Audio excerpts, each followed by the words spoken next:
Ikhwatal iman fillah, hidup dan kehidupan tanpa tujuan, tanpa orientasi yang jelas, maka akan mudah jatuh pada ketergelinciran, akan mengarah kepada orientasi-orientasi yang tidak baik.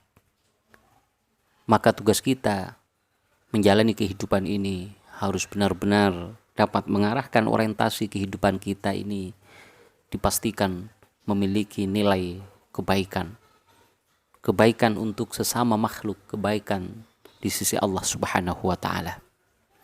Ikhwatal iman fillah, kita hidup tidak akan abadi. Kita hidup di dunia ini sementara. Hamparan dunia ini adalah tempat transit, tempat bersinggah. Dan sesungguhnya kehidupan ini adalah lahan untuk kita berinvestasi, untuk melakukan sejumlah amal kebaikan sebagai bekal untuk pulang ke rumah yang abadi, rumah yang sebenarnya kelak di akhirat. Ikhwatal iman fillah, maka setiap kita menjalani kehidupan harus terlintas pikiran-pikiran bagaimana kehidupan itu penuh dengan kebermaknaan, penuh dengan kebermanfaatan. Karena tanpa orientasi yang demikian, maka kehidupan kita ini akan semakin mengalami kehampaan, gersang, hampa nilai, dan seterusnya. Ikhwatal iman fillah, maka Rasulullah SAW mengingatkan kita, sesungguhnya orang yang cerdas itu adalah orang yang dapat mengolah diri sendiri, mengolah aktivitas kita, melakukan proses pengendalian diri, yang kemudian dapat melaksanakan aktivitas-aktivitas yang berorientasi bernilai kebaikan. Yang nilai kebaikan itu kelak akan kita panen ketika kita berada di akhirat. Sabda Nabi Muhammad SAW, Al-Kayyis, orang yang cerdas itu, kata Nabi, man dana nafsahu wa amila lima ba'dal maut. Orang yang cerdas itu adalah orang yang dapat menahan diri, yang kemudian dari proses pengendalian dirinya itu dapat mengarahkan amaliyahnya, aktivitasnya untuk sesuatu yang bernilai kebaikan, yang itu menjadi investasi kelak di akhirat. Lima ba'dal maut, menyiapkan bekal, menyiapkan oleh-oleh, ya, menyiapkan nilai-nilai kebaikan setelah kita wafat, setelah kita meninggalkan dunia yang fana ini.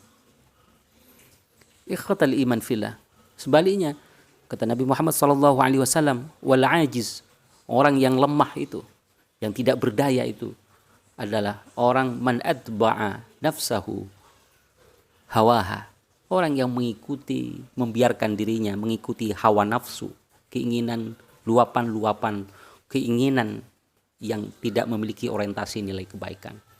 Apa yang menjadi keinginan nafsunya selalu dituruti, apa yang menjadi keinginan nafsunya selalu dilayani, yang kemudian terjebak kepada perbuatan-perbuatan nista, perbuatan-perbuatan hina. Wa tamanna 'ala Allahil amani, dan selalu berangan-angan kepada Allah Subhanahu wa taala, nanti kalau saya memiliki fasilitas yang bagus, saya akan rajin beribadah.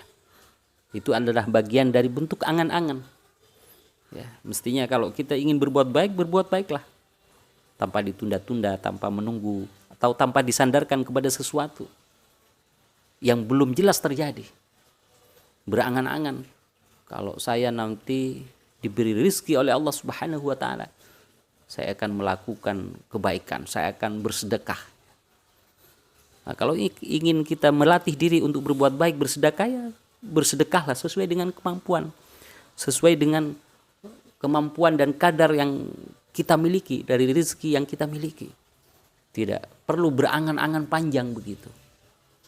Ikhwatal iman fillah, ini adalah satu cara bagaimana kita dapat mengorientasikan kehidupan ini selalu berada dalam ruang lingkup kebaikan, kebaikan yang abadi, kebaikan yang permanen, kebaikan yang kelak kita panen ketika akan berjumpa dengan Allah Subhanahu wa taala.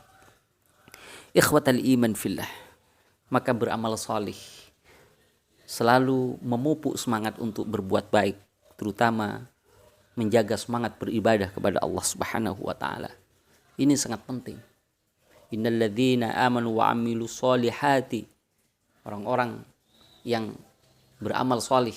Innalladzina amanu wa amilus solihati, orang yang beriman dan beramal solih itulah yang disebut dengan khairul bariyah, sebaik-baik manusia. Mengapa demikian? Karena hidupnya bermanfaat, hidupnya penuh dengan nilai kebaikan, dan pasti orang yang selalu terpancar magnet kebaikan di dalam dirinya pasti selalu menjadi idaman banyak orang, selalu menjadi tempat untuk bernaung banyak orang. Kata-katanya dapat memancarkan kelembutan, dapat memancarkan keteduhan, yang kemudian berimbas pada kehidupan yang rukun, kehidupan yang harmoni, kehidupan yang penuh dengan nilai kebermanfaatan. Maka pribadi yang soleh ini sangat penting. Dan ini juga ada hubungannya bagaimana kita juga dapat melatih memiliki kecerdasan sosial. Al-kayyis yang dimaksud dengan cerdas itu, ya, mandana nafsahu, kata Nabi. Orang yang cerdas itu adalah tidak hanya cerdas otaknya, tapi yang cerdas ini adalah mandana nafsahu, orang yang dapat mengendalikan dirinya. Jadi itu ada hubungannya dengan interaksi sosial. Betapa kita hidup bersama-sama menghadapi orang yang berbeda-beda, karakter budaya yang berbeda-beda.